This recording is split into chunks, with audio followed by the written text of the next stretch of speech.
Hello.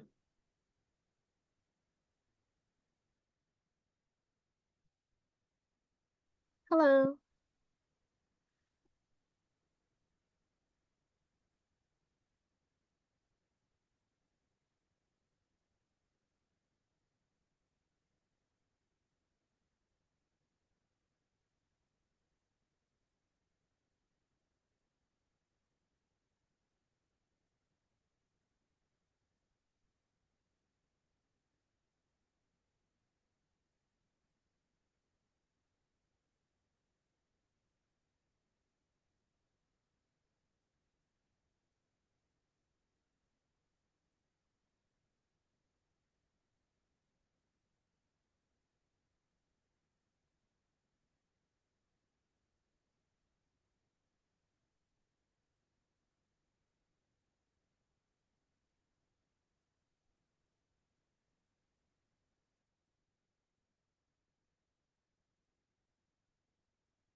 Now what?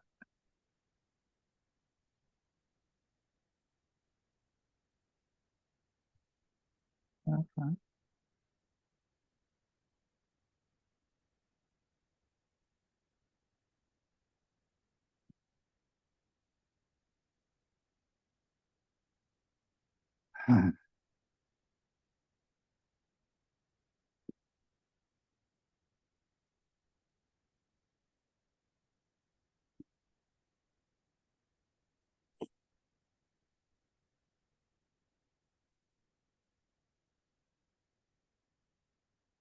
What is it?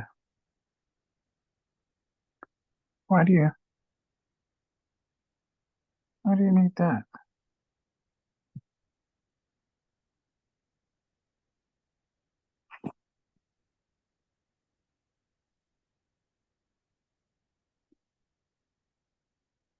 Ah,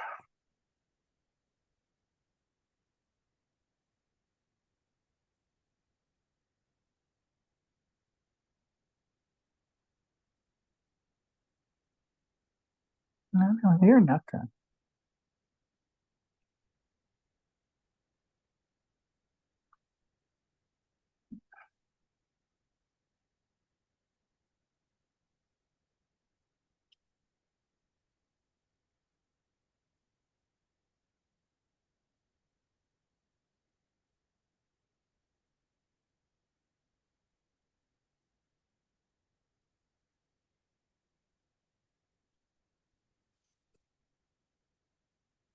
Mm. So what does this do? So this takes me back to see the TCL. Oh, yeah.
It's showing that I'm up here. Uh,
go back here.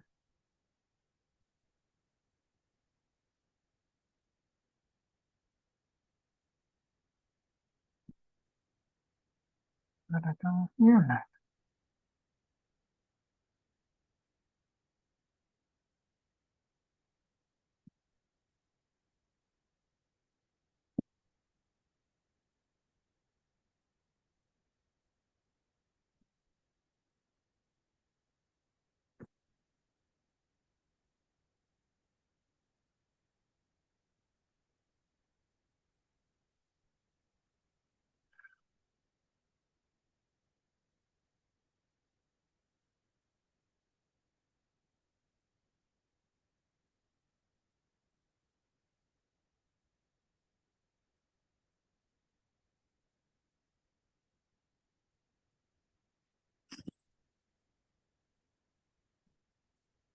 This is weird. Hmm.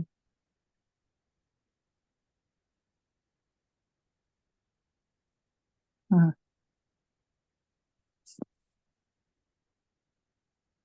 Hmm.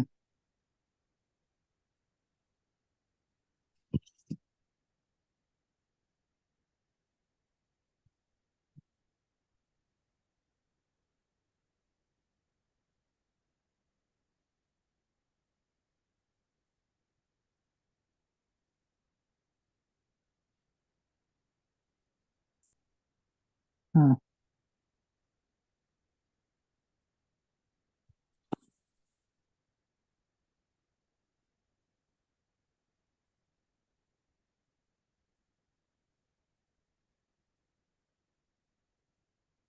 Hmm.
Hello, can anyone hear me?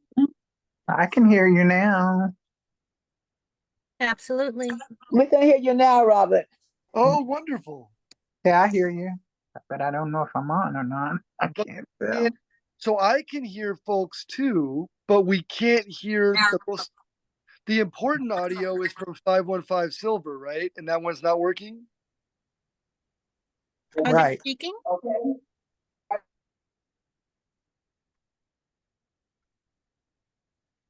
Annie is speaking, but like I said, when they come in, it's just like one little syllable and it goes back out. Hmm. Hmm. Kalu, can you hear me? No, because he's talking, he's giving some type of presentation. Oh, I see. Hmm. Wow. There's some disconnect because Exactly. the audio input there is not working, and they also can't hear us. Uh-huh. Oh, Like we as the audience can all talk to each other. Right. That's Cynthia, But can then, you hear me? I can just heard I? someone I just heard someone. That's It's Janine. Gina. Did you hear me, Oh, Cynthia? yeah, I hear you. But see, Robert say we that are on Zoom can communicate with each other, but we're not receiving anything from 515 Silver Avenue. Yeah, I can see that.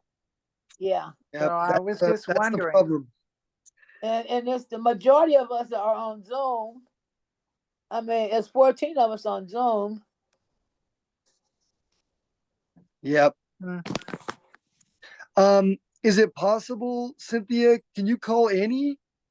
Oh, Janine, can you Uh, hear us? Janine? I know Janine's there. she's on Zoom.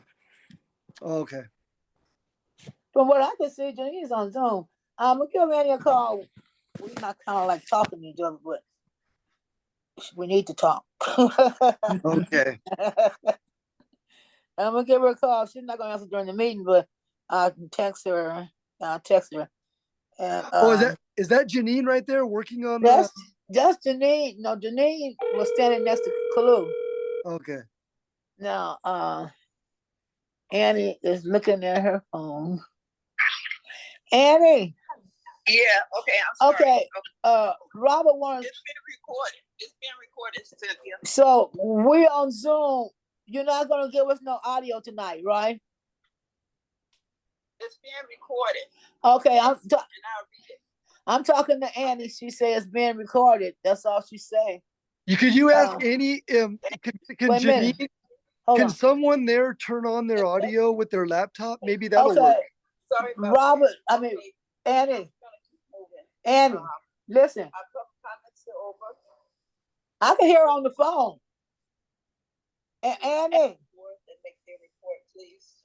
Annie, Robert say, call him. It's very important because he's trying to hook up with you guys.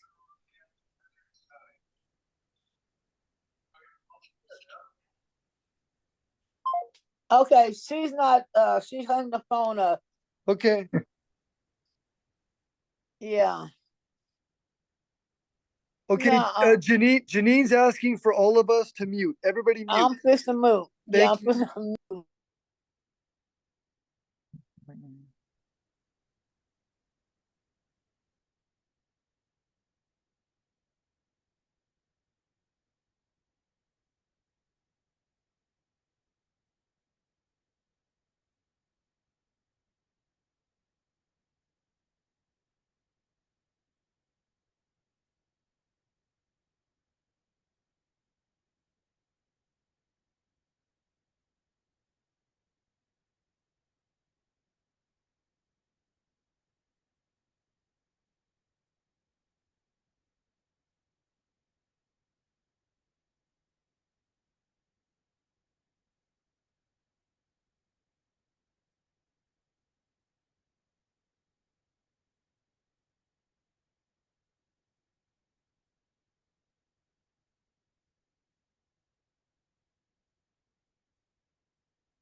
October, in total, we had, well, the breakdown goes in the show, and one.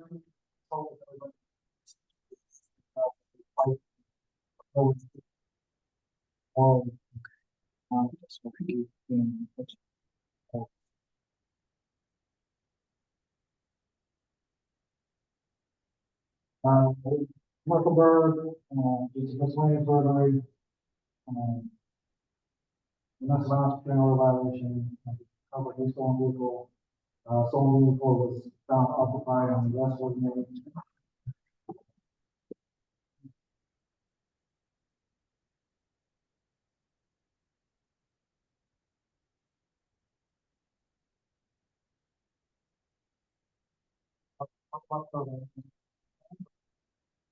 We had, one additional residential, another stolen vehicle that was covered.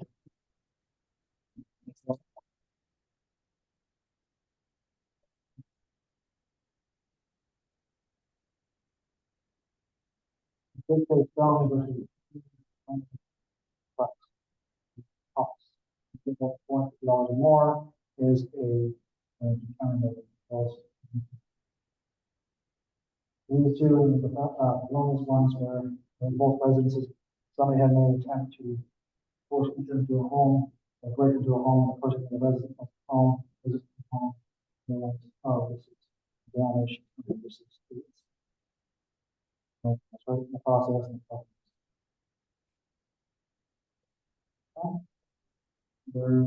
Also,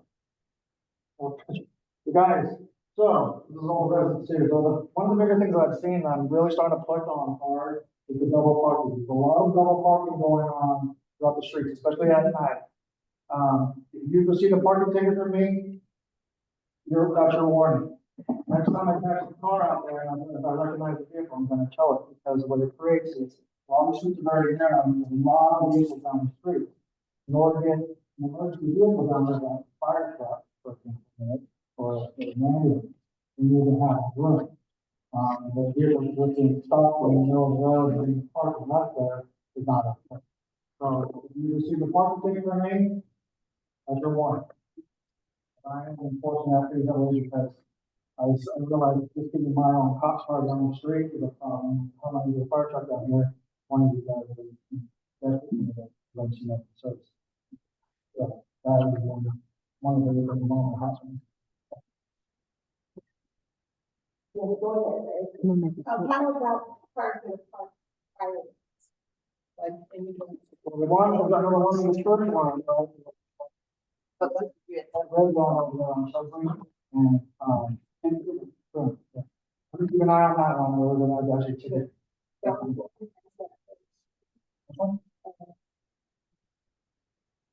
Welcome Drive in the KB house, is it Delaware and Parkway. There's a fire lane, and there's supposed to be no parking on that side of the street. Everybody's parking on that side of the street.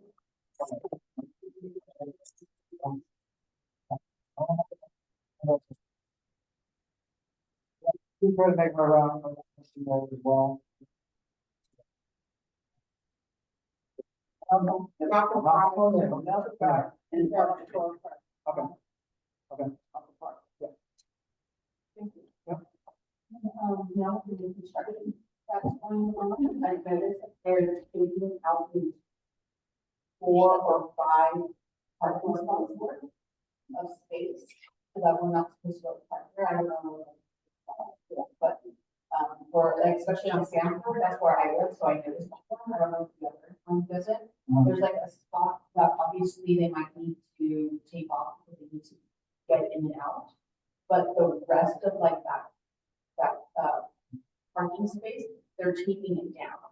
So So it depends on what part of Sanford it falls into the city of, usually they have to get permits. it's right on Sanford and Fred Jackson, it's where they're building Okay. right now. Okay.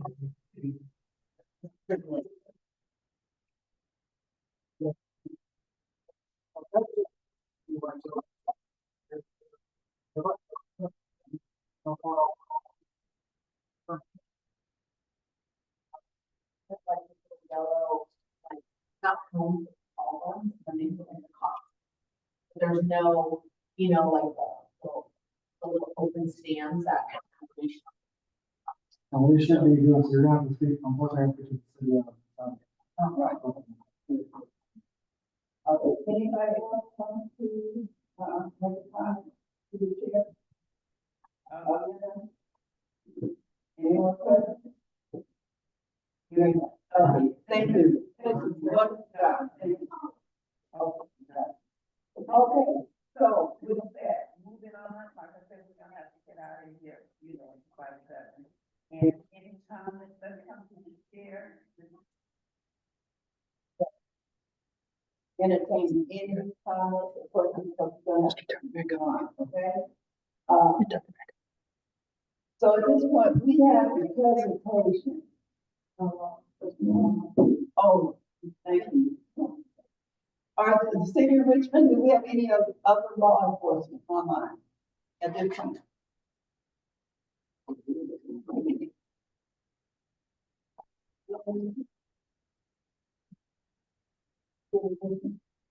Law enforcement? No, So, see. No, yeah, nope, well, it is, we can always come back. no, there's no. Okay, so thank you. Okay, now, with this moving on, let's look into our, presentation, which is the renewable property and, development center online. And let's go. You're on.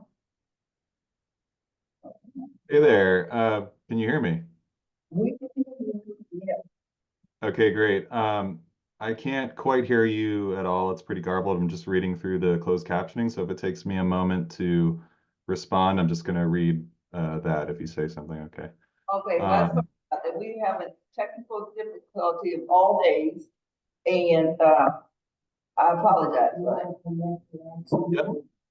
Understood. Just acknowledging it might take me a second to respond. Okay, All right. I'm going to need to share my screen. I just sent a request to do so. okay.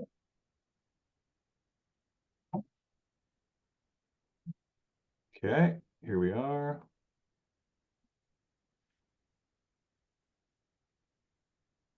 Okay, does that show up for everyone?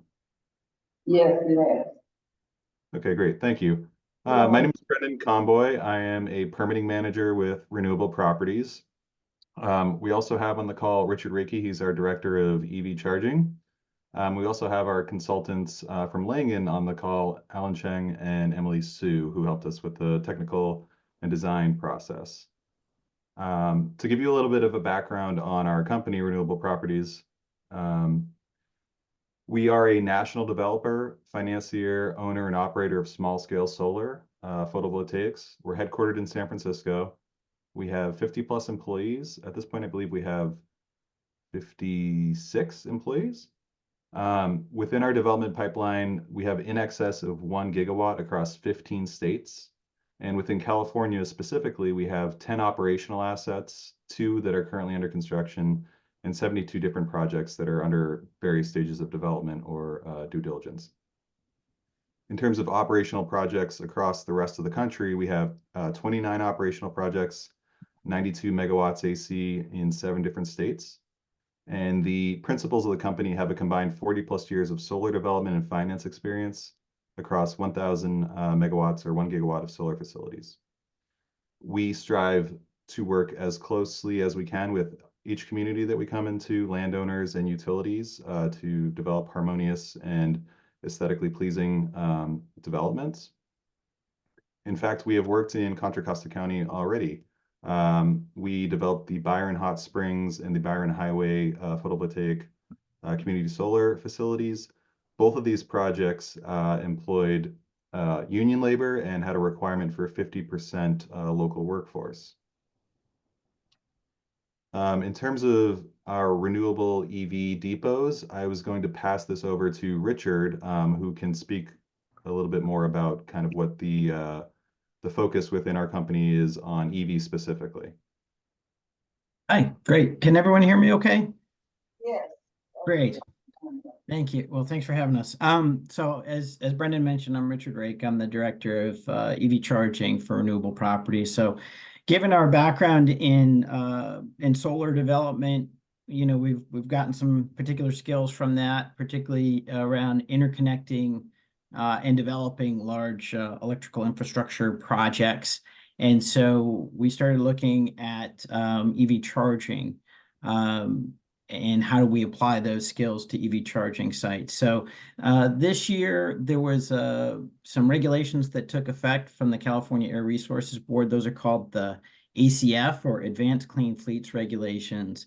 And those put mandates on public fleets. So that's everything from a municipal vehicle and community college all the way up to the federal government, and private fleets to begin electrifying their medium and heavy duty trucks.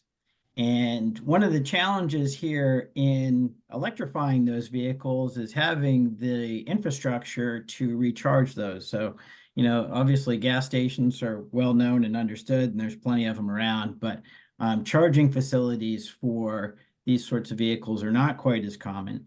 And so we look for properties where there are delivery vehicles already, such as this site on Goodrich.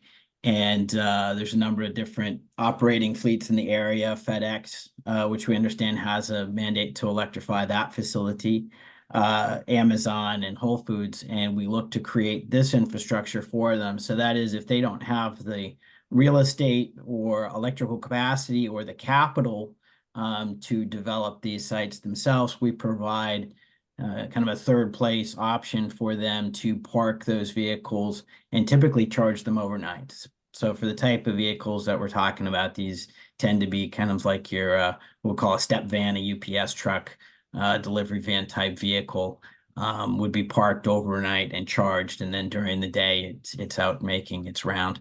So that has level 2 chargers, which are those overnight chargers, and then we have some level 3 chargers at the site. Those are called DC fast chargers, and that's for if somebody needs to recharge that vehicle quickly throughout the day, or perhaps you know, in the morning they forgot to plug it in at night, so on and so forth. So that's the core of this project that we're looking at on Goodrich Avenue. Again, we handle all of the infrastructure development on behalf of those operators. And all of the vehicles at this site would be electric vehicles. Here's a little bit more about that advanced clean fleets regulation. As you can see, there's some pretty stringent guidelines that they have to meet. And next year, we really expect this to sort of accelerate further. So, for example, if you look at City of San Pablo, and I think even City of Richmond, they have vouchers to purchase these vehicles, but oftentimes they don't have the electrical capacity of the infrastructure to refuel and recharge those vehicles. Can jump to the next slide here. Great. Thanks, Richard. I'll just jump Sure. back in for a second here and kind of go over the site characteristics. So our site is located adjacent or nearby to the Richmond Parkway, North Richmond here in an industrial area. In terms of the zoning classification, it is within the North Richmond P1 planned unit district and heavy industry general land use designation.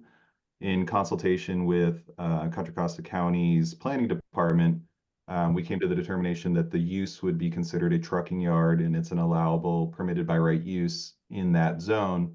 However, because of the site characteristics and the amount of land area that's being disturbed, we are required to submit a development permit, which is why we're here before you today. The site area itself is about 3.28 acres inside the fence. And overall, the capacity of the project will be up to 5 megawatts AC that we'll be charging connected to the PG&E utility and grid. As Richard was saying, there's going to be a mix of different charging types here. About 16 will be the level 2 chargers, the kind of slower overnight chargers. And then 50 will be the level 3 chargers. Some of the benefits of this project are obviously job creation for the construction and operation, improvements to, this is a vacant site right now within the PUD, so this helps build out further the vision of what that plan unit development might look like. And it furthers our energy independence and grid reliability. And it provides, as Richard was saying, fleet solutions for nearby companies such as Richmond Streets, City Streets Division, UC Berkeley Central Distribution and Fleet Services. FedEx, as Richard was saying, is nearby, and they have a large demand for fleet vehicles. American Tire Distributors, Amazon Distribution Center, Whole Foods, UPS, and Enterprise Truck Rental. In terms of the project overview, Bay Area Air Quality Management District has ranked this site for a $3.1 million grant funding to address the infrastructure needed for California's advanced clean fleet regulations. And Richard, if you wanted to pop in and provide any details on that, feel free. Sure. I would just say that that's being voted on tomorrow. This project is ranked 5th out of 20 some odd sites for funding. And so hopefully we'll hear tomorrow if that funding is available for this site. Yeah. And it just, included in this slide is also a little graph here that shows the overall projected reductions in various greenhouse gases and other pollutants like CO2 and nitrous oxide and stuff that this project will benefit. I'm going to turn it over to questions. We do, as I mentioned, have our engineering and traffic consultants on the call if there are specific questions as to the location or traffic or things of that nature. But at this point, I will turn it over to questions to you all if you have them for us. Yes. What are you guys gonna do for security for the vehicles parked overnight for charging? Yeah, that's a great question. The site will be securely fenced, and we'll have security monitoring with a access gate and key card. So, once we line up a fleet that will be utilizing the services there, that they will be the exclusive users unless there are other fleets that are operating there as well. So I have a question, and thank you for this presentation. We might have to have you to come back due to not really, the audience not really hearing, and it would be really not, the thing is, we had technical difficulty, and so we're going to short your presentation and to short the presentation for the audience to hear. We may have to have you to come back in order to give the presentation to be more clearly for everyone to hear, because this is a very important. I looked at your presentation and was very impressed with the layout for these vehicles, the electric vehicles. But I have a question. From what I've read so far, this is only identifying with trucks or with the other vehicles and not more or less cars at this point. This is only for the communication for transportation for like Whole Foods or FedEx for charging, the ones that are turning their trucks over into electric vehicles. I didn't see anything too much on the horizon for trucks to be able, not trucks, but cars to be able to use the facility at this point. For what I'm seeing now, we're just looking at the trucks that will be using the charging stations. Correct. So a couple things that are worth mentioning is you're right. This is targeted towards trucks, which in this case we really mean more like delivery vans or step vans. That's primarily the use case that we target, and that's a factor of where those regulations are today and where we see a lot of need in the market. So if I'm a commercial truck operator, having my driver go to a public charging facility may not really work, right? Because that's time they're sitting around at the charger and not making their rounds. So that's kind of the use case that we're addressing. These chargers, though, however, would be capable of charging passenger vehicles during the day. So if there were some lighter duty vehicles that needed to charge during the day, those may be available for those customers. Primarily, we're looking to have not a public open, available all the time charging site, but something that's available for those vehicles, on sort of a reserved basis, so that they know that when they pull their truck in, they can have it available to charge. So, okay, I'm sorry. So what is being dedicated now for the use of this property? And the overview, as it mentioned, it is for more or less the trucks that will be doing services throughout Contra Costa or wherever they're doing their services at. This is actually dedicated just to the trucks at this point, and not to the cars that will be needed to be serviced also. And I know not for the public, but just to be combined for the contracts that are be coming in and out through the property, correct? Correct. And so if let's say one of these customers, let's say, for the sake of argument, we should be so fortunate as to have, the county of Contra Costa sign up to be a customer at this site. Presumably the worker that comes in during the day to take their electric work vehicle out could plug in their personal vehicle or their passenger vehicle at this site, but it's primarily designed around those those delivery type medium duty, what we call a medium duty vehicle. Okay. I'm sorry. Anyone else any questions? I'm Yes. gonna say somebody at the door, Janine. But can we because Robert is on the line right now, is it possible to try to at least have him direct us to try to switch it to the speakers? Absolutely. So you wanna? Okay. And then, Okay. question, I don't see an application attached to the package. Have you submitted an application? Or what are you seeking from the MAC board? We are seeking a recommendation or a review. There is an application in for a development permit with the county right now. And in fact, the MAC is the final reviewer that we are waiting on. So we were originally supposed to appear before you on November 5th, but that meeting was canceled. But if I could, I think to the previous commissioners, if that's the right word, comment on this being for primarily vans and things of that nature. I brought up a slide about our solar site selection process. This is more in line with some of the solar sites that we built, but it's also applicable to our EV charging in the sense that this site was identified and the trucking components were identified because trucks and medium to light or light to medium to full-size trucks are a big component of the Advanced Clean Fleets regulation. They have to come on board as well. It's not just passenger vehicles, it's also trucks.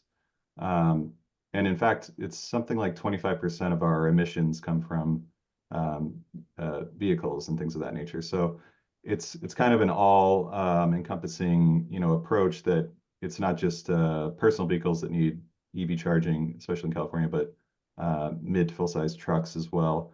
And so this site is particularly appealing for this use because it is in an industrial area. It's a planned unit development, and it would service the fleets nearby that need to comply with these regulations. So while we understand, there's a desire for personal vehicles to charge, we can certainly look into that. We identified this site specifically for those reasons. That was I'm just piggybacking on Councilman Scott, her question too. I was just wondering, how did you all come about selecting this site?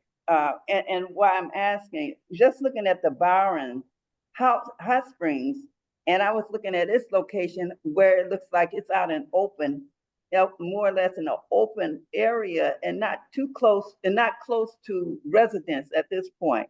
And I was just wondering how did you all come about for selecting this site? Was it, what was the caveat in order for you to say, well, was it because of the trucking or was it because of the available spacing that it was, it was cheaper to do it or it's more available to, I-80 or, what was one of the things that brought you to look at this area for placement for this field? Yes, it's a great question. So primarily when we're looking for sites, we look for where are there existing diesel or gas trucks already. So where are there those vehicles that need to begin converting over to electric under this regulation, but also I think electric vans, especially delivery vans, are becoming more economical. And we look for available parcels. And then the last piece, or the key piece, is the electrical capacity there. As you may have heard, electrical capacity can be and is in short supply in California. And so finding a parcel of land where you can get the electrical capacity to is rather challenging. So it's really all those factors. And I think, there is an established EV charging site down the street.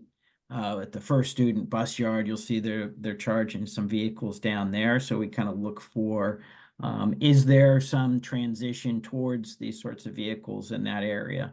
That's generally how we approach the sites.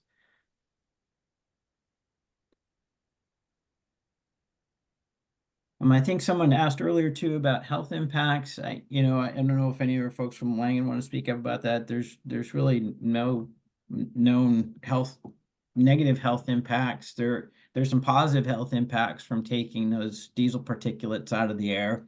Again, most of these vehicles would be working in that surrounding area, so that's hopefully an electric van that's on the street instead of a diesel van that's on the street delivering those packages or groceries or what have you. So that's one of the parts. As far as electromagnetic issues and so forth, we had another site down the Central Coast where the city asked us to look into that, and we were able to get them comfortable that there's no negative health impacts from anything like that. So.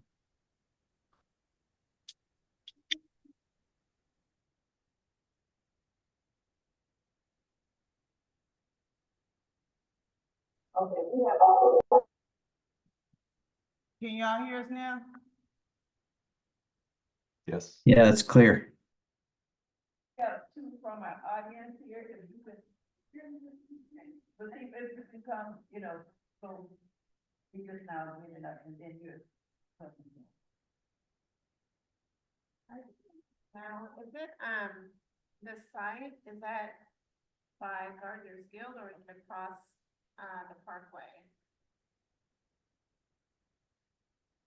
I'm not familiar with Gardener's Guild. I could pull up a location here. There's in the front is the Thomas Swan Sign Company, if that's a marker for anybody there. I'm trying to think of what else is around there. Well, we have several other things that are located near. I was just looking at the site to, oh God.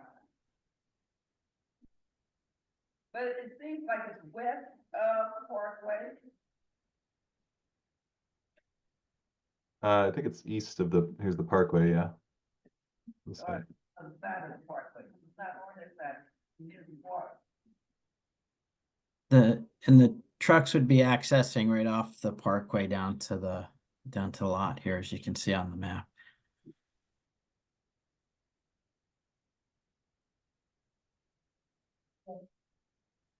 Yeah, I am concerned about the trucks or the fleet that you guys will be servicing.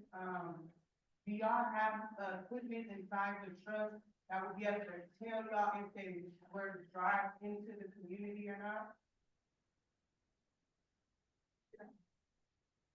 Oh, they don't, No. so they would be able to. Trucks like now, get extra, they are here, they just charge, if they go electric, they're gonna send them over here for charge, for the charge. Oh, yes. Yes, please, so they can hear you.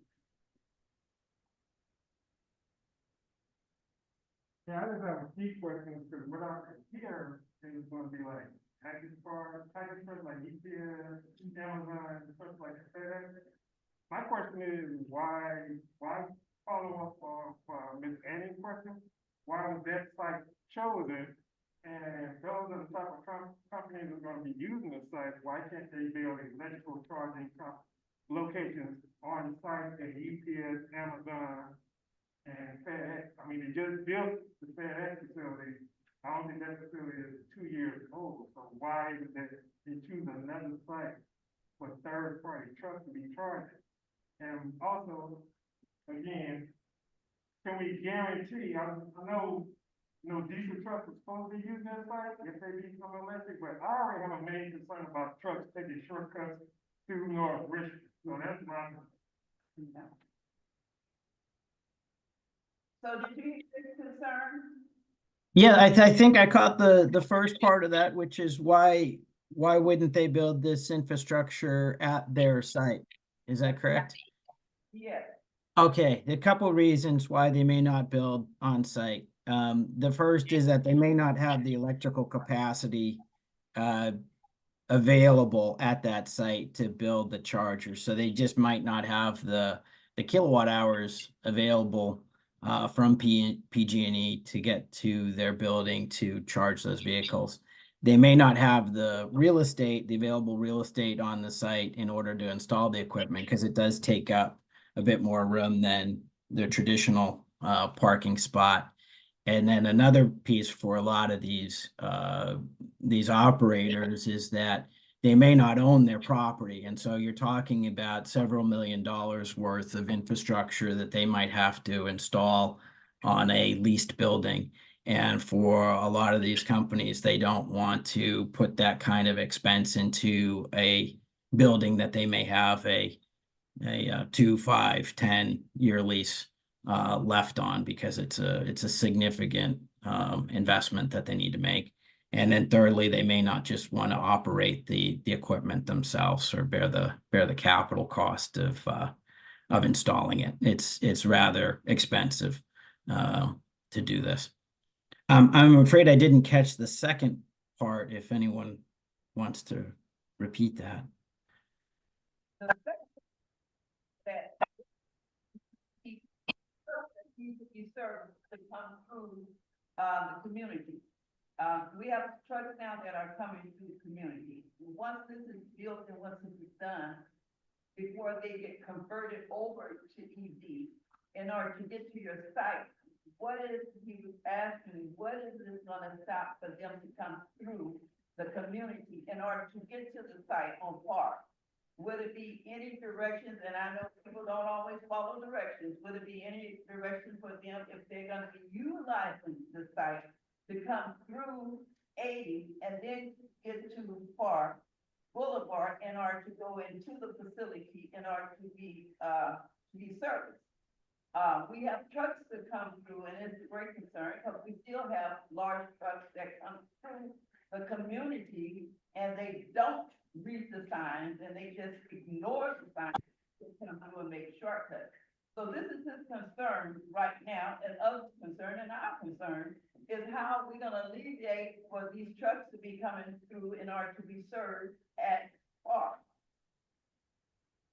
Are there gonna be any type of signage stand for you to use it? Is gonna be any type of something to let them know that if you're coming through that, you know, more or less to use I-80 in order to get to Park, in order to get to this site?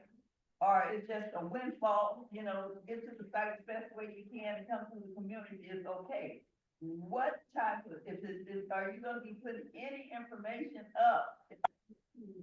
Have these individuals to go another direction into the facility in order not to be taking shortcuts to come through the community? That is what he's asking. Since this hasn't been built yet, this is just, you know, what you're presenting to us right now is letting us know what is coming forth and what you would like to have. This is the recommendation. One of the things is what type of caveat are you putting up, or you putting beforehand to let individuals know if you're gonna be using this site for services, that you will not be coming through, you know, the community. Because you're all from the community, as I can see from the overhead view, from the aerial view. You don't really have to come to the community, you can come off the freeway and to the park. So that's what the question, that's the concern. Mhm. Gotcha. Alan, do you want to speak to the traffic study at all? I don't know if Alan's still on. I'm here, but our traffic analysis doesn't really address which way they're coming from. Plus, our traffic engineer is not actually on, who would be able to speak about the specifics of the traffic report a little better. But I do know that the actual analysis doesn't really address the concerns about, you know, how the vehicles are coming into that community. It's more about like counts. So I don't think I could appropriately answer that question. Gotcha. Yeah, Thanks. I would also just say that, you know, we are applying right now for the development permit, which is a discretionary permit, and there is the ability to apply conditions to that. So if you had a, you know, strong concern about the directionality of traffic or something that you thought that Contra Costa County should address via condition on this, I think that would make sense. Right, well, that's just sharing, you know, them with neighbors, you know, to let you know this is some of, you know, you come into the territory now. And just to understand that, you know, this is one of the concerns here. So you won't feel like you costed out, already before you get started. It's just some things is good to know before you get started. Knowing what's going on in the land and what is happening. So, it's just something to be thoughtful, to be mindful of at this point, having trucks coming through, yes, okay, it's a good thing because they EV, it's supposed to change the emissions. But then again, we already have a lot of problems of people taking up on their own self, the truckers coming on their own self and coming through the community. And when they're having posted not to come to the community. So this is what I'm saying. So let's just help you out so you be aware, okay? So for the pushback, we don't want you coming in and then, you don't know. So that's what it is. We have two more questions and then we're gonna close it and we're gonna close it. And Leticia is also on the line, but I just got two questions.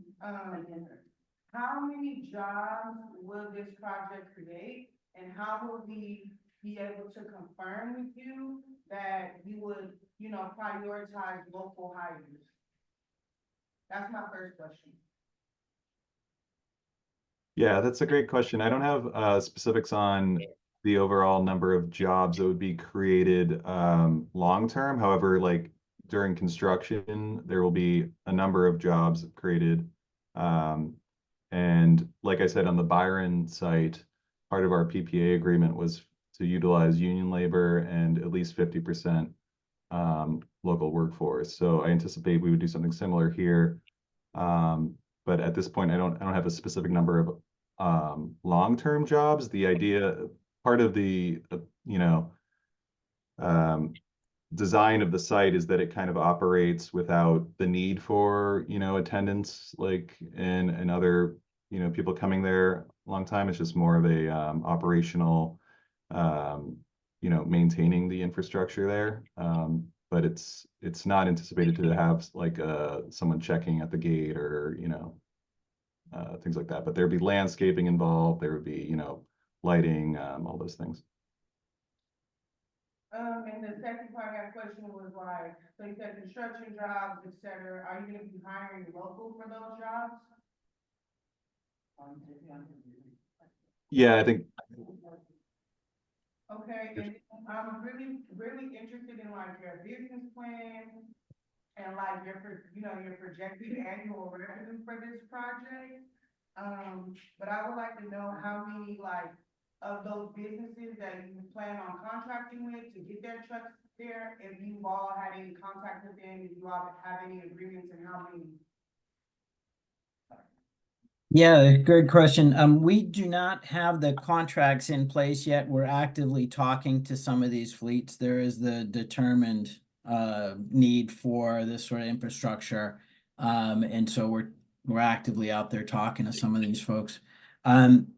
As far as on the jobs end of things, as part of some of the incentives, such as the one I mentioned earlier from the Bay Area Air Quality Management District, we typically have prevailing wage and union labor requirements that we have to meet as in order to receive that, and we have to report that out. So we're typically looking at local hires and the local community college system or trade groups to help provide some of that labor. But that's one of the requirements that we have in contracting the site out.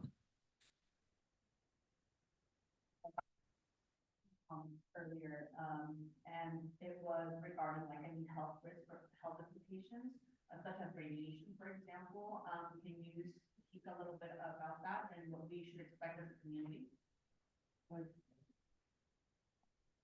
There was the question about EMF, radiation or health impacts. Like the health risk or health implications to the community with your what you're going to be building or creating that thing. I think she's asking about the component of the EV, the electric vehicles and what it takes in order to, as far as the battery, as far as the, chemicals in order to be used in order to move forward with building, and if it's gonna set off any type of, exposure to any other harmful elements in the community, This is what she asked me. Is there any harmful elements that will be coming from this development? No, I mean, we can certainly provide the manufacturer spec sheets on the components that we'll be installing, and there are no known health effects with any chargers that we're aware of. In terms of like EMF radiation, this topic came up recently with another site we're working at that was near an airport. There was a concern that the EMF radiation might interfere with airport navigation. And we did some looking into that, and it turns out that not only is there not that concern, but there was funding from the FAA for 21 different airports to install chargers at the airports. And so there wasn't that concern. And then I would just point back to that slide that I brought up that talks about the reduction in greenhouse gases and all the diesel pollutants that will be reduced from having internal combustion engine trucks driving. So that will improve the air quality, improve public health, which is part of the reason why we are number 5 in that list for a grant from the Bay Area Quality Air Management District, because they recognize that this is a beneficial health impact on the community. All right. The question asked here, and just a couple more questions for you all. Are you purchasing the site that you're planning on having this property for the EV? Yes. Yeah. Yes. Okay. All right. Yes, we will own and operate it. Right. Okay. One more. Why is it not available to the residents that live in North Richmond to be able to charge their vehicles there? Or if they have their own commercial vehicles, say they have their own private business, is it open to the public, or is why is it not being offered to the residents within the being put in? Sure. That's a good question. Richard, do you mind answering sort of how we could? No, not at all. I mean, so I'm just going by the captions here, so pardon me if I mess up the question, but I think it was something to the effect of, would it be available for residents for public charging, and could it be available for local businesses?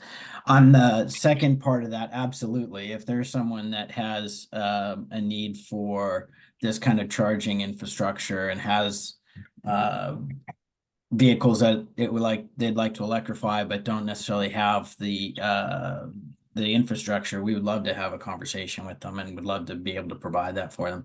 As for why it's not open to the public, the commercial operators need to know that that spot's going to be available when that driver comes back to charge their vehicle. And they've, under sort of the template that we're working on right now, they may have to use that throughout the day. And so these are kind of, on a reserve type basis. We have looked at some models where we could open up some of the charging, particularly the fast charging sites during the day. And it's not something that we're necessarily opposed to at all. But it just has to be in the context of, does the location work and for that person, and as far as what our other customers need out of the site. But particularly on the fast chargers, we have looked at some models where we could make those more publicly available during the day. So it's not an absolute no. It's just generally when we're starting to develop these sites, we're really targeting those operating fleets, those commercial fleets that need the infrastructure and need to be able to count on that infrastructure being available when they bring the vehicle to the yard. Yeah, and I would also just say that, typically the types of charging facilities that are open to the public are in locations that are more walkable, have amenities for people. And so, kind of the reason why this makes sense for truck charging is because it is an industrial area, and partly why it might not make sense for general public is, the charge times, unless you're using the DC fast charger, it's still going to require some time sitting around or waiting, right? And so it's kind of this question of what do people do, you know, in that area while they're waiting, right? So kind of just tailoring it towards the more commercial aspect is kind of our focus. Okay, so The with that, TC has been waiting for a long time. right, that's what I'm saying. If there's anything, I can keep it in the chat. I don't have my right glasses on. So I'll-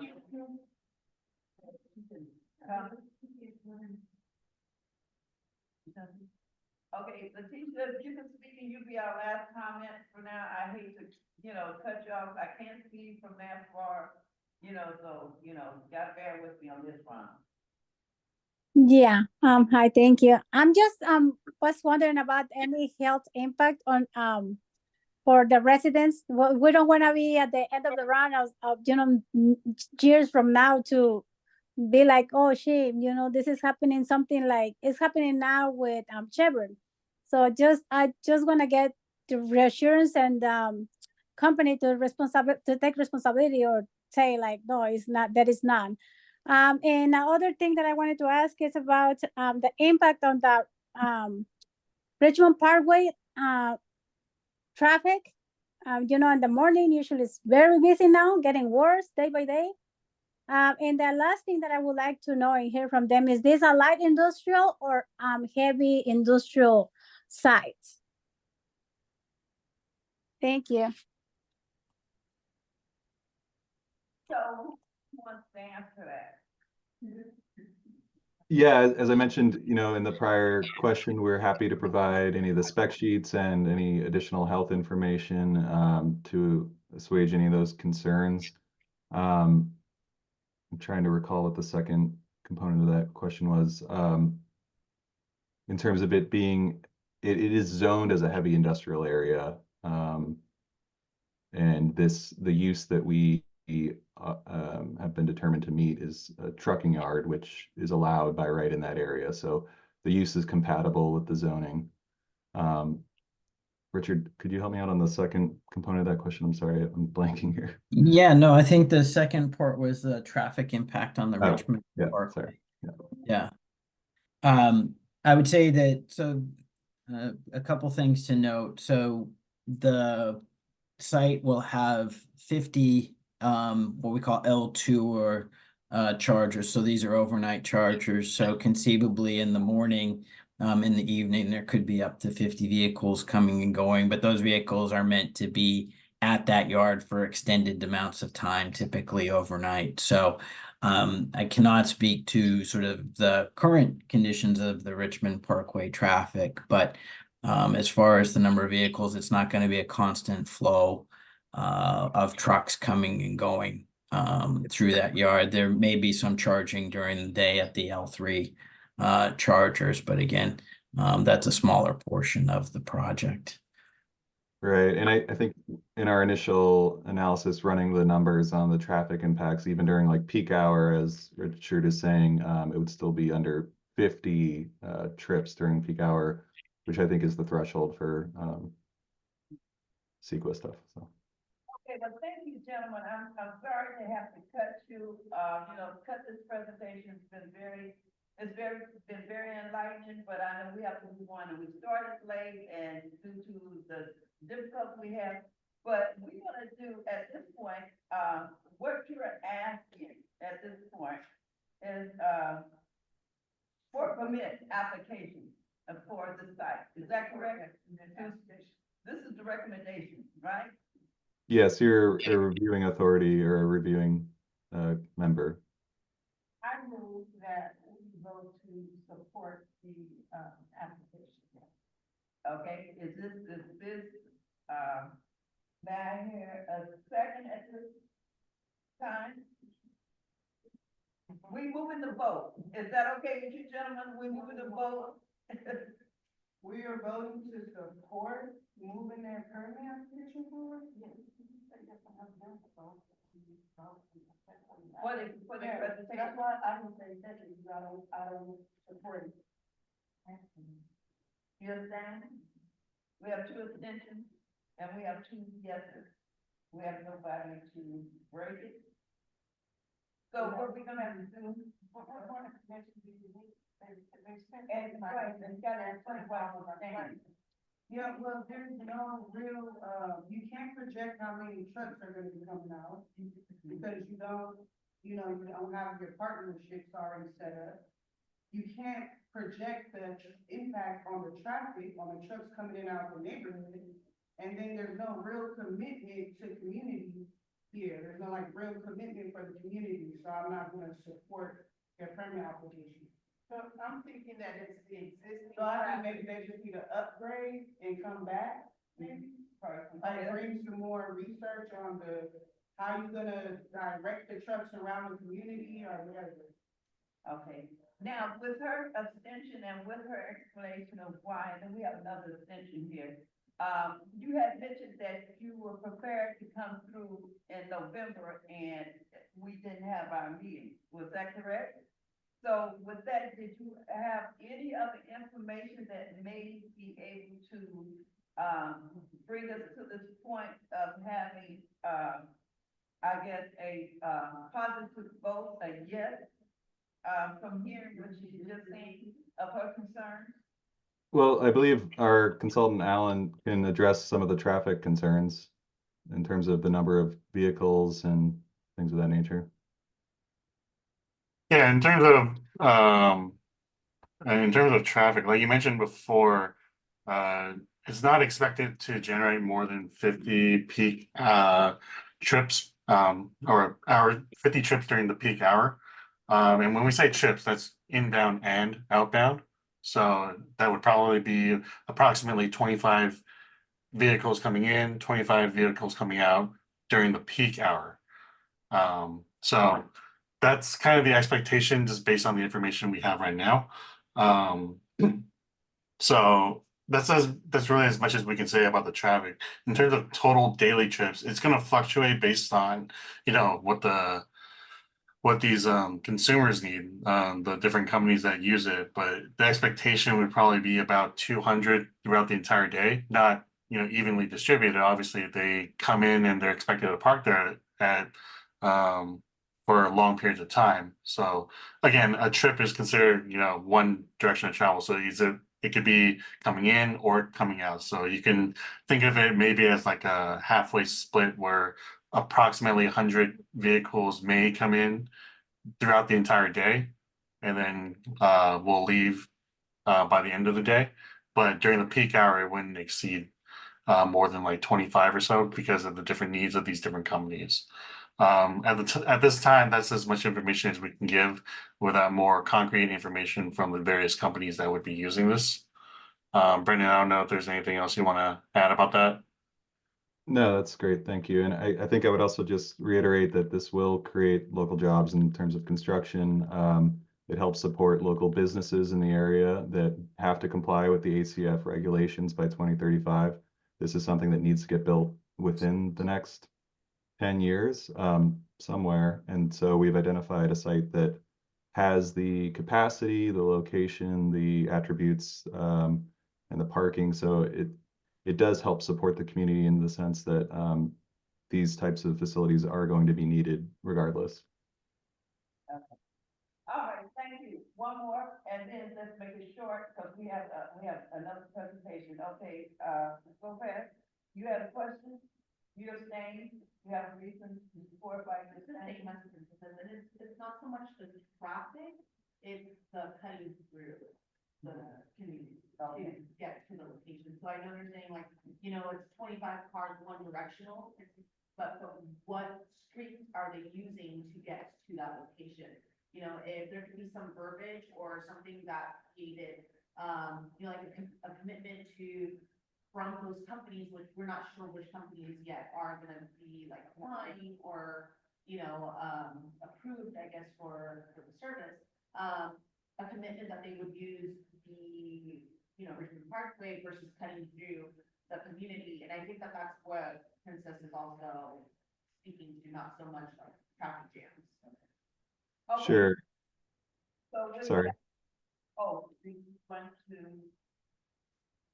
want to comment on this? Because I'm getting ready to make my. Oh, no, I was just going to say that I understand the concern, and I think, rather than a vote against voting against the project, potentially you could incorporate that into a recommendation to the county to consider as a condition of approval.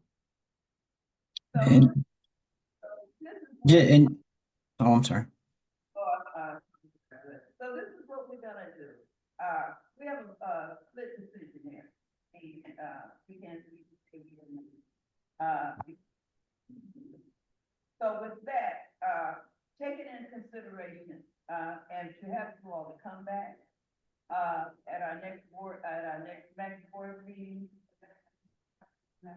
I know it'll be February, due to our holiday. In order to be fair, to give you a fair vote, I am for you all to briefly come back in February and be on our agenda. And so we can conclude the vote instead of being rash and not get, the proper vote from the meeting at this point. Okay. Is February the next meeting? Our only thing is, as we're buying the site, we're starting to run into a timeline with the seller in terms of being able to acquire the property in a reasonable amount of time. And I was just wondering, is there a meeting in January or something sooner?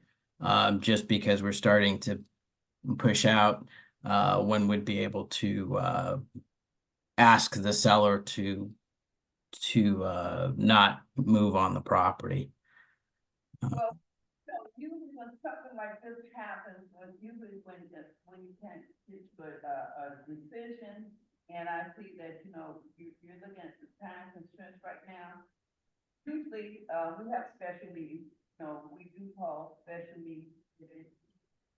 So I can't make that call right now because I'm the vice chair, and it has to go through the chair and with the agreement of the board itself. If they're willing, for you to bring back certain information in the next 30 days or so, we have a special meeting.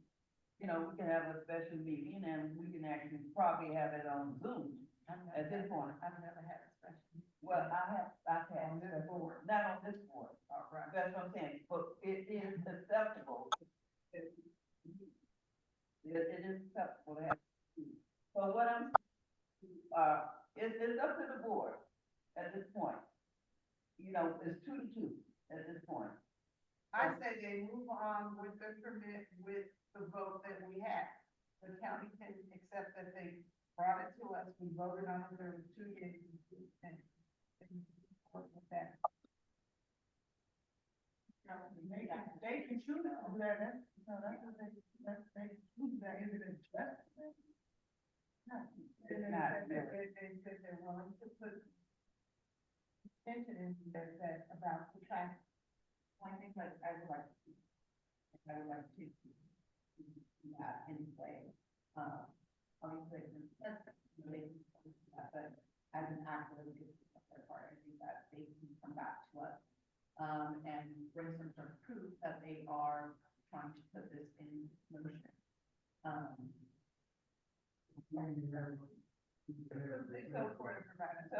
Right.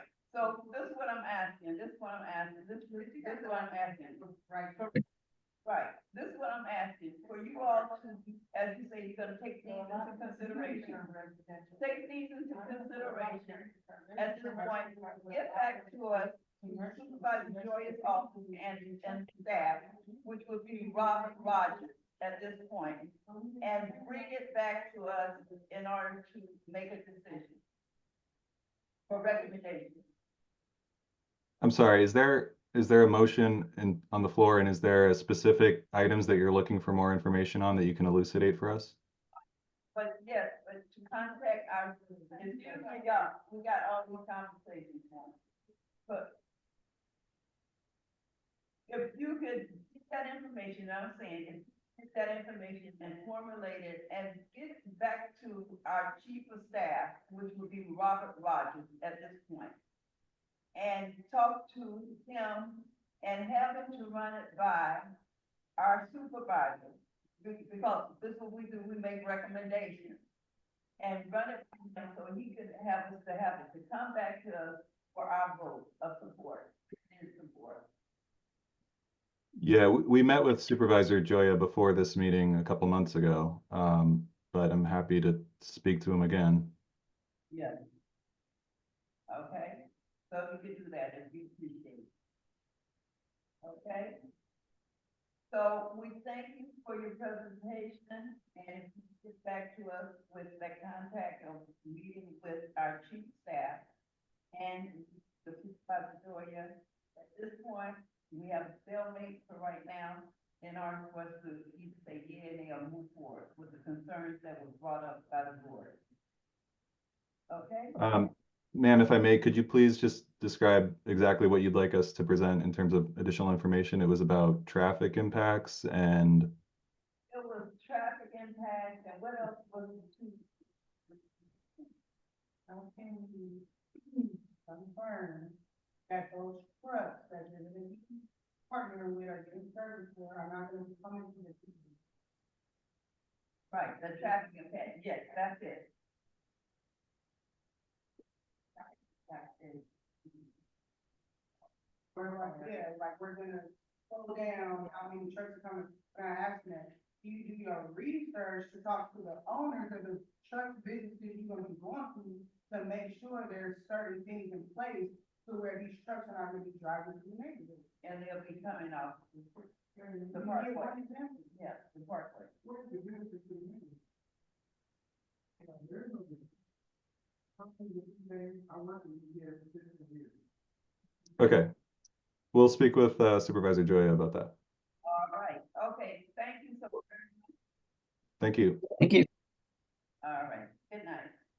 Good night.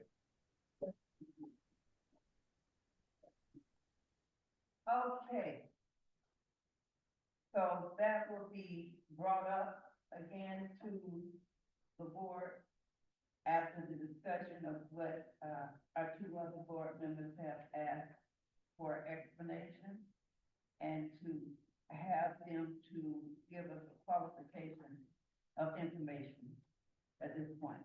Okay, let's move on. The next final item on the board, on the agenda is the letter from Housing Authority that is asking for the Jimmy McCracklin North Richmond Street name change letter. And this was actually given to the board. Did everyone get a chance to see it? Okay, so do we have anybody that is speaking on this behalf other than Joseph Bellarella? If Joseph is there, I doubt if he's there, but he's the executive director that is in favor of this name change. Do we have anybody else? To change Grove Avenue to Jimmy McCracklin Way. Yes, so who's gonna present this? Excuse me. Hi, my name is Rochelle Johnson. I'm not with that group. I'm with Contra Costa County Public Works, and I was scheduled to speak to you tonight. I have another meeting that's starting. I'm wondering if I could come back at a future meeting. Oh, absolutely. You with Public Works? I am. Yes, I would be glad for you to come back in February. Yes. Thank you. Concerns we have with Thank you. I'll coordinate with staff to make sure I'm on the agenda. Robert Rogers. Okay, thank you. I appreciate your time. Okay, Annie, this is Cynthia. I talked with Degina this morning and also a few minutes ago, and she had to leave. She was gonna speak on Jimmy McCracken name change. So I would imagine Degina would want to be put on a future meeting. Okay, in February also? Yes, February. So, did you get the letter from the executive director from Housing Authority? Haven't heard anything about that. And I was with Joseph today. He didn't mention anything about that. He just told me about the tour they had of Los Deltas on a rainy day. Okay. All right, so we'll move this item also to February's meeting. Okay, sounds good. I'll let her know. Thank you, Cynthia. You're welcome. All right, so the item that's being moved is for the approval of looking at changing road street, under the name for Jimmy McCracken. That was a well-renowned, stone, writer that lived in here in North Richmond for many years and traveled the world. Okay, so we're gonna keep moving. So at this point, with that presentation is not being had, we're gonna move to our last, item C, and this is our agency report. If we have anyone for agency, I know the people you wanted to report out. Yeah. And if we have any others on Zoom. Hi, this is Hannah from the Housing Authority. Usually Tony comes, but he's not able to make it today. Should I do the report for Housing Authority now? Well, we have Latifa, okay, we have Latifa, she's getting ready to report out. Okay, sorry, I couldn't hear very well. Sorry about that. We have Latifa, do you want to report out now? Sure.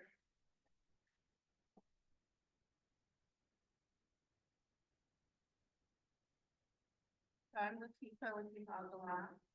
I work at the North Richmond Farm at 323 Brookside Drive.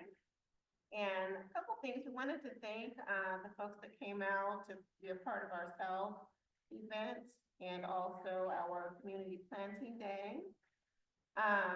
Wanted to let you know about a couple things that are going on. And we're continuing with the irrigation on the farm as far as the construction. I want to let you know that December 20th will be our last day, and then we'll be coming back in the new year. As far as the CSA, that'll resume January 20th. All right, so events that are going on this month, we have the Senior Gardening Days. That's going to be December 2nd, well, December 2nd through the 16th from 10 a.m. to 11 a.m. Here at 515 Silver. We have the after school at the farm. That's for pre-K through 5th grade, December 11th and 18th. That's from 3:30 to 5 p.m.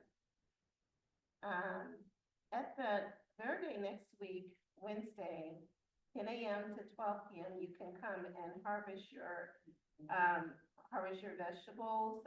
So whatever you pick, you can take home with you. Again, that's going to be at the elementary school Wednesday, the 11th from 10 a.m. to 12 p.m. And we have an herbal fire cider workshop. That's going to be December 14th at the farm, 10 a.m. to 1 p.m. And then our last event for this year is, so we have the, on December 21st, from 6 p.m. to 10 p.m. is the winter solstice celebration. Actually, they have different times on here, but yeah, so December 21st, 6 p.m. to 10 p.m. So I think that is it. Also want to thank our Black Caucus did our first event on the 19th. We recently had our Black Caucus did an event, and we want to thank folks that came out for that one. And then I just want you to save the date for January 20th. We'll be having our Dr. King Day at the farm. And that's going to be like from 10 a.m. to 1 p.m. Thank you. Thank you. Thank you. Okay, so let's start at the top. Okay, the City of Richmond Community Service Department. Is anybody on Zoom? Okay. Anybody? Still free neighbor council?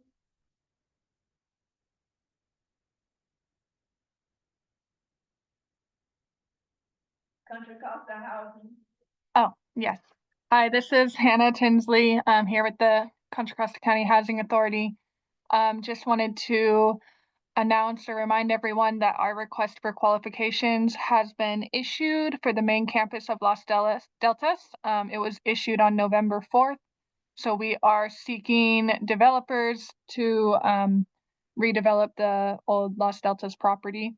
We did a site walk with some interested developers a couple weeks ago, as well as holding office hours. So we're, excited to receive proposals from a couple different developers in February. So we are the due date is February 4th, and then we will come to either the February or March MAC meeting to let you know who applied and what the results of our evaluation panel will be. We have several community members as well as government staff on the evaluation panel. Let me know if you have any questions, and I'll post the link to our webpage with more information in the chat for the folks online. Okay, thank you. Please put it in chat. Okay, Supervisor Joy's office, I don't know if Robin is still on, but if not, we'll move forward. Tanya is out, as you all see and know right now, and she will be on maternity leave. And Robert will be the chief of staff that will be filling in while she's out. Okay, community housing development. Okay. You have to speak now so they can hear you. This, briefly, the mitigation team, the monthly report for October and November. The final numbers for the Willie Spears community cleanup were, we served 763 community residents. We had 21 dumpster bins that were picked up. We had 2 metal bins. We had this year 3 trucks for tires. You could come from all over Contra Costa County. And so the total tonnage was 50.38 tons. So that was really, really good. And then for the bulky item pickup for October, we had, disposable vouchers, 96, which is a total of 4 households. And for November, we had 48, which is a total of 2 households. And from the actual community cleanup day, we were able to obtain 30 applications. So we're still doing follow-up and outreach to get those residents to actually use the services that we have offered. For the hotspot crew for October, 561 reported illegal dumps that they service. And in November, we are at 483. And for hazardous materials referred to the city were 68 for October, and November 63. And evidence collected for October was 3, and November was 5. That was reported to Deputy Sakai. Our grantees, community cleanup projects, are actually on schedule and doing their 3rd cleanup in the city. So that's wonderful. And then the final thing is Green Thing Family and Community Center. We are currently doing a toy drive. And we'll be handing out toys to children on December the 18th. And that will be here. We are in need of donations. If you guys could please help us out. We started our signups today, and I've already had 3 pages. So I do have social progress will be helping us out this year with toys as they did last year. And then we also have another sponsor who's coming in, and hopefully, I don't know amount, but I have asked for like 200 toys for children. So you guys are more than welcome to donate. Have the barrel right over there. Okay. Yeah, actually, you go in my office, it's close to my curtain, but I have toys and giving a thing, gift wrap over 200 already. Okay. So yes, today, any day, but now I need to get off the speaker. So I ran out, so I am sending donations for gift wrap. So, all right, thank you for your time. Okay, and thank you, excellent report. Okay, our mitigation coordinator left, so. Okay, Last thing, thank Urban Village. Actually for donating 200 bags for our pre-Thanksgiving, giveaway that we had, and we really appreciate their continued support. okay, thank you, Janine. Okay, and our very last one is Richmond Land. Thank you, Andy. For those that don't know, Richmond Land is the first community land trust in Richmond where we take land and property off the speculative market and put it in a long-term ground lease so that homes and land is held in perpetuity and affordable, for permanent homes. And it's really, the land trust is a tool to, basically help with gentrification or displacement.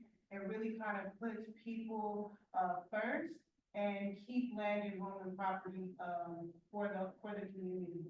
So Richmond Land Trust, we're a community-driven organization. All of our projects are community-driven. One of our flagship development projects is right here in North Richmond, where we are one of the selected organizations to acquire housing authorities, Los Delta sites, in which we're gonna be bringing 16 to 22 tiny home units here to and create and develop a tiny home eco village here right in front of Verde Elementary. So we're in the due diligence process now for that acquisition, and we'll soon be signing the purchase and sale agreement once we can gather our legal affairs as an organization. So next year, we're excited to be out here in North Richmond. Anyone can become a member of the land trust because our members hold the most power in our organization, and they really support and guide the mission and vision of our organization. So anyone can become a member of Richmond Land to support our efforts out here to take land and property off of the speculative market and create community controlled assets. Very good. Okay, so with that, that concludes our community agencies report. And I would just like to thank everyone for their patience and attending the meeting tonight. And I would like to wish everybody a happy holidays, a safe holidays, and to return back to our next MAC meeting will be in February due to the holidays that our meeting would be on in January. So we moved our next meeting to February. And with that, I would like to tell you all good night and thank you so very much for attending. We have now adjourned.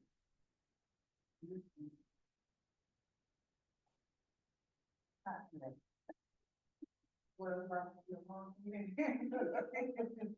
got to get out of here, just the Lord from the call. I don't know what's there. Okay, y'all, let's help us now.